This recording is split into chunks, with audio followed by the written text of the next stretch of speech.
Hello, everybody. Welcome to the Backbone Podcast, where common sense still makes sense in a world that is sick and only getting sicker.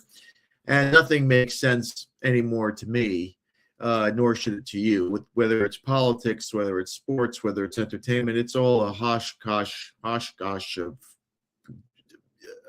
just madness. And the latest such madness is the shaming of Bill Belichick. If you haven't heard, Bill Belichick, a six-time Super Bowl winning head coach, 8 if you want to count his time with the Giants, has been denied entry on his first attempt into the Hall of Fame. The Hall of Fame, as you see here, we released a statement to the media, and I'll read it to you. Canton, Ohio. The Pro Football Hall of Fame understands and respects the passionate reaction of many fans, media members, and enshrinees of the hall itself in the light of the published reports regarding the voting results of the class of 2026. My goodness. It's that very passion that propels the game. The hall also respects the members of the selection committee when they follow the selection process bylaws. It is an honor to serve as the selector. Each year, the hall reviews the selection process and the composition of the 50-person selection committee. It is determined that any member or members violate the selection process bylaws. They understand action will be taken. That could include the possibility that such selectors would not remain a member of the committee moving forward. The selection of the new class is the most important duty the Hall of Fame oversees each year, and the integrity of the process cannot be in question. Well, it is, because you have such a obvious no-brainer. And the reason why this guy is not in the Hall of Fame, right, or wasn't voted into the Hall of Fame, is for personal reasons. It has nothing to do with football. It's for personal reasons. Now, Belichick received fewer than the 40 votes or 40 yes votes required to get into the Hall of Fame. And the first dissenter of the 11 Football Hall of Fame voters who didn't vote for Belichick is named Via Gregorian from the Kansas City Star. Gregorian apparently has been covering the NFL for over 40 years. I've never heard of him. He's in Kansas City, so that's a very tiny market. But he basically said, he was, quote, duty-bound, and that the 3 richly deserving senior candidates, Anderson, Craig, and Greenwood, who could be staring at one final vote. This is AC Greenwood, of course. These are veteran committee guys. They may not have a chance to get in.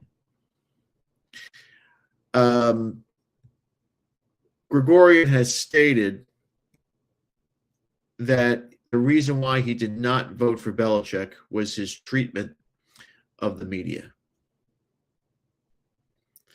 He said it was not because of the Spygate. It wasn't because of Deflategate. It was his infamous, quote, infamous testiness with the media. That is reason enough to take away his membership into this committee. You're not supposed to make this a personal thing. It's based on what the guy did on the field. Bill Parcells was not great to the media. He mocked the media because of their stupidity. Joe Gibbs was very quiet to the media. Bill Walsh was, he was like a professor to these. They couldn't figure out what the fuck he was saying. All those guys were first ballot Hall of Famers. Now, we've seen this before.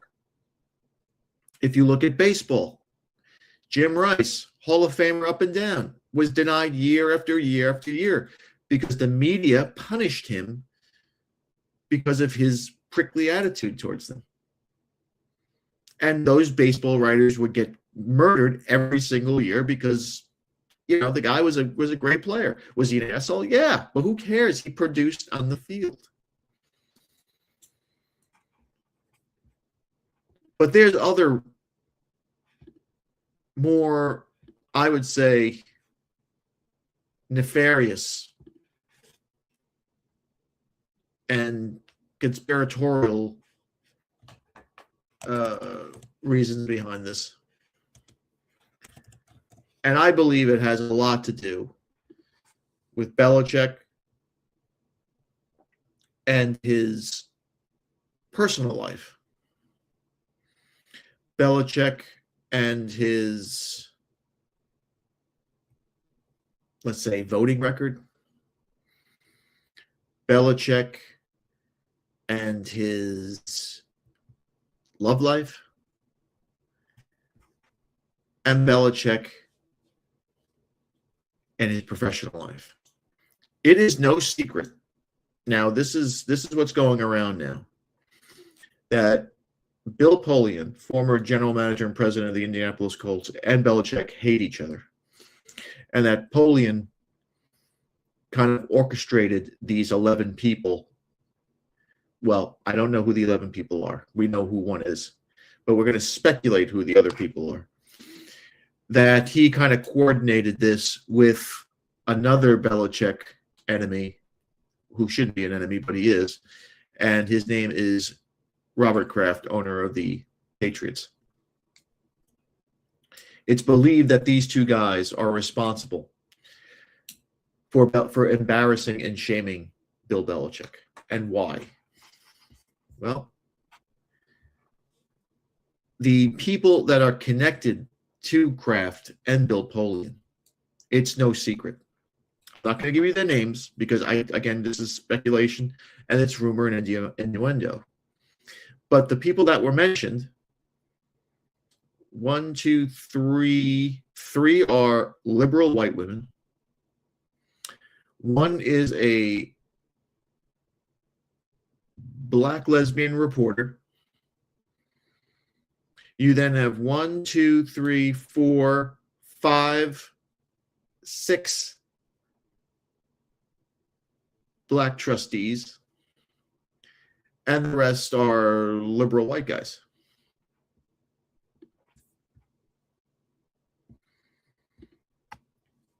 And why do they vote this way?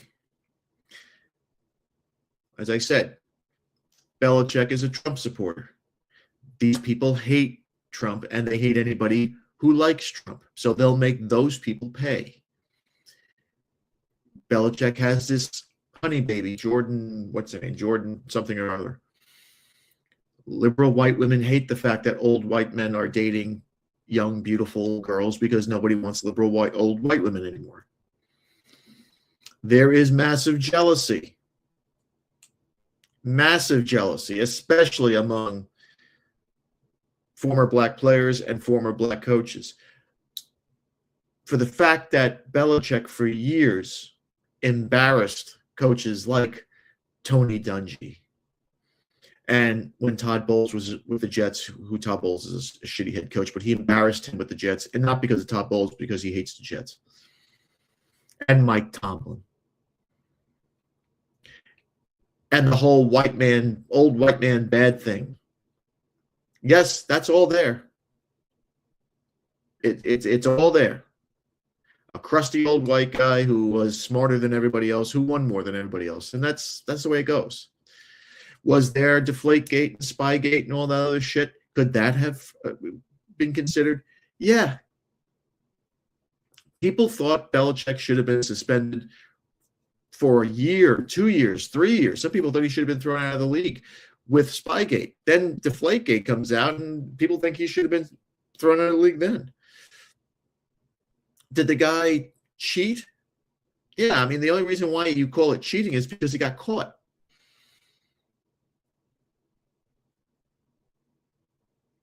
But if he was your coach and he brought you 6 Super Bowl trophies to your team, you'd love him.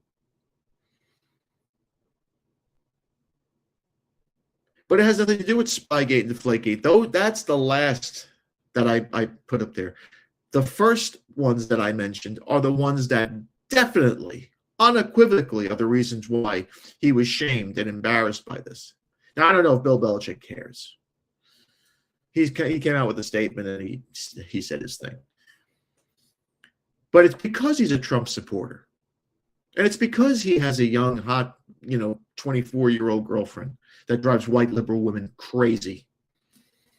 And it's because he's an old, crusty white guy. And it's because he kicked the crap out of black coaches in the AFC and in the NFL for years. That jealousy, that white supremacy. Oh, Belichick used to get all the calls. It's 100% that way.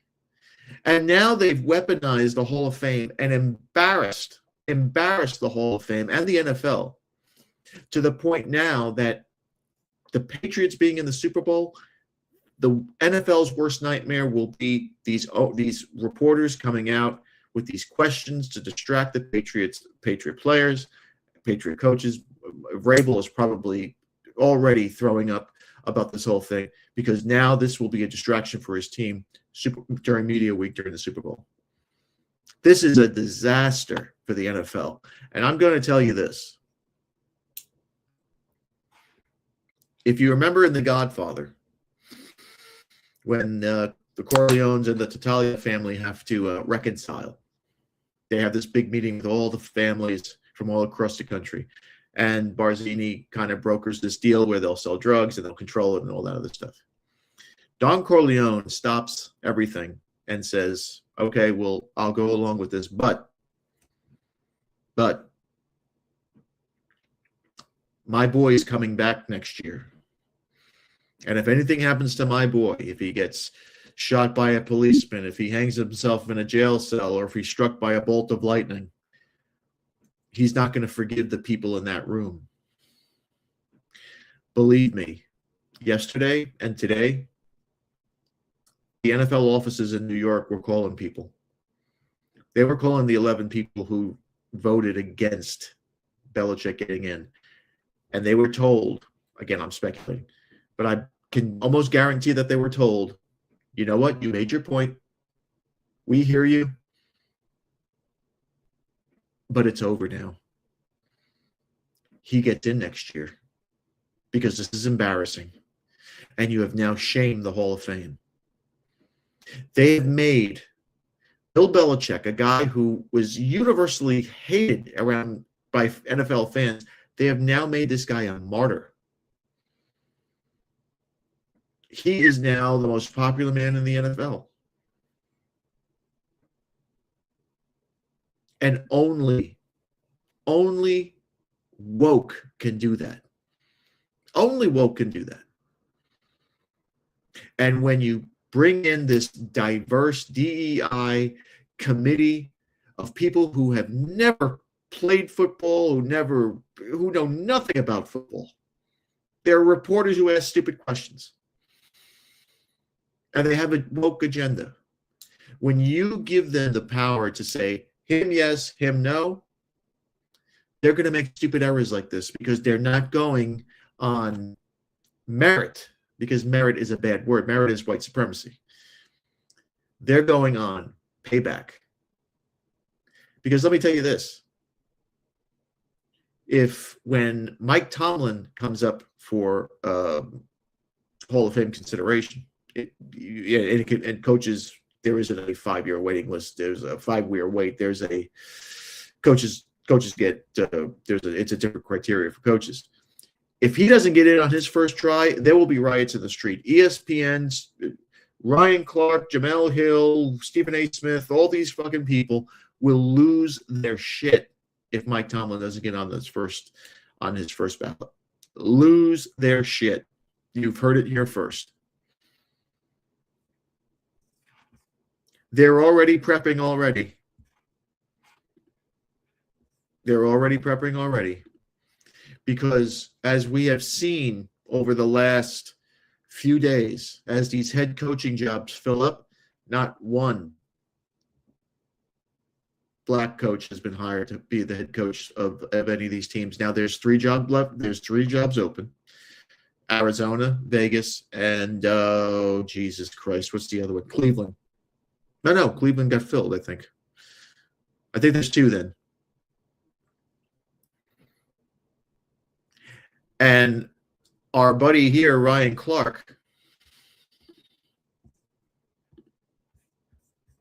has already done something that they call They call this in the political world, in the political communications world, a credibility cover-up. It's when politicians will give a rival politician kudos, right? Just to show that they're not biased and that they have reason and sensibility, because they're preparing for something else later on.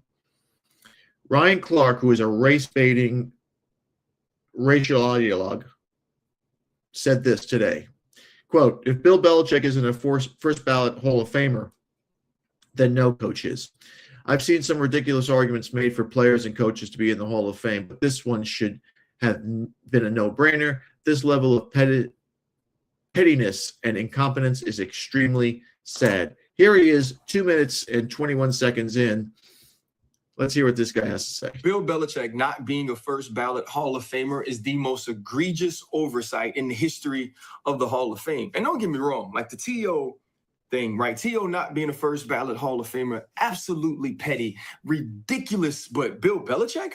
And to say that somebody could be in that room and make some sort of case that he isn't a first ballot Hall of Famer as the greatest head coach in NFL history, as the greatest winner at the position, the strategies that he implemented, the decisions that he made. I mean, dude, there was a way of doing football that he invented, the Patriot way. And I get it. They say without Tom, this and this, it don't matter, because when he had Tom, before Tom was Tom, they won Super Bowls. Tom wasn't an MVP. Tom wasn't a #1 overall pick. Tom wasn't some transcendent talent. It was actually Bill Belichick who allowed Tom Brady to grow into Tom Brady. Oh, and by the way, what you're going to tell me is when Tom Brady gets his opportunity to be a Hall of Fame finalist, he's not going to be first ballot Hall of Fame either, if some of the reasons that people are saying that Bill Belichick shouldn't be are the reasons that he's not.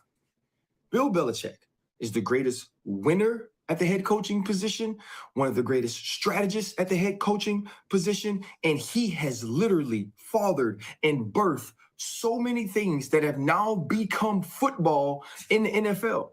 And you mean to tell me because you have some petty vendetta and we're letting people in the room who maybe shouldn't be in the room? As the young people call it today, this is 100% glazing. Because let me tell you something. If the next coaching jobs, I think there are 2 or 3 still vacant. If they aren't filled by one black guy, you're going to hear Ryan Clark, Stephen A. Smith, Jamel Hill, all these other ones. They're going to cry racism. They're going to cry that the NFL needs to do better. What good is the Rooney Rule? Yada, yada, yada, yada, yada. And if you call them out and say, well, you're just, you're looking at race. Ryan Clark can say, no, look at January 27th in my post. I supported Bill Belichick. This is credibility cover-up. That, what he just read there was completely scripted. He could give 2 shits about Bill Belichick. And let me tell you something. He will go off of the rails if Mike Tomlin isn't first ballot. That's where we are today. We're in pettiness. We're in stupidity. We have people who act like women because they think emotionally, not logically. And this will only hurt the Super Bowl, because this will, if you don't think this will be a topic during the Super Bowl, you're out of your minds. This will be a topic for the Super Bowl next week for sure. And Belichick is the hero here. He's the hero. He literally is Darth Vader in Return of the Jedi in the last 10 minutes of that movie, where people fell in love with Vader. Everybody liked Vader anyway, but they saw him for who he was. And they now see Belichick for what he is. You can't deny the guy is great. Is he the greatest head coach of all time? Absolutely not. And all these people who say that Brady, well, he didn't win without Brady. Give me a fucking break. Tom Brady had nothing to do with those first 3 Super Bowls. And I would argue that Tom Brady had everything to do with those 2 Super Bowls that they should not have won, between Seattle, with the one with Seattle and the one with Atlanta. Those Super Bowls were won because of the incompetence of the head coaches and the offensive coordinator, who's my head coach in San Francisco now. I could make the argument that Brady could be, with the 2 giant losses, 0-7. Oh, no, he would be 0-3, 5. Yeah, he lost 2 Super Bowls to the Giants. Yeah.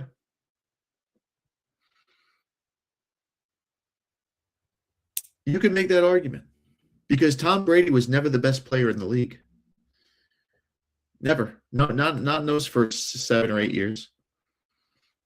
It was always coach, defense, and the greatest big game kicker of all time, Adam Vinatieri. Never Tom Brady. Brady put him in position to make those field goals, and the guy hit him. And not chippies either. So that's where we are. Here we are. DEI and woke do it again. And if you ever thought that Bill Belichick would be seen as a martyr and the good guy who was done wrong, ladies and gentlemen, you've seen it. This is cinema, as a great Scorsese would say. Embarrassing. Football doesn't seem to it doesn't run out of ways to embarrass themselves in the NFL. And I'm going to tell you, that phone call was made from New York to all those people that they found out voted against this. And trust me, it won't happen again. Belichick, I can almost guarantee my bottom dollar will be in the Hall of Fame next year. And there's my 2 cents. Thanks again for watching. Please like, subscribe, comment, and share. Remember, my friends, Satan is always busy, even in the NFL. Be a man and have a backbone, because masculinity and common sense are worth standing up for. And remember, if it ends in an ism, you see it here. It's a mental disorder. We'll see you later.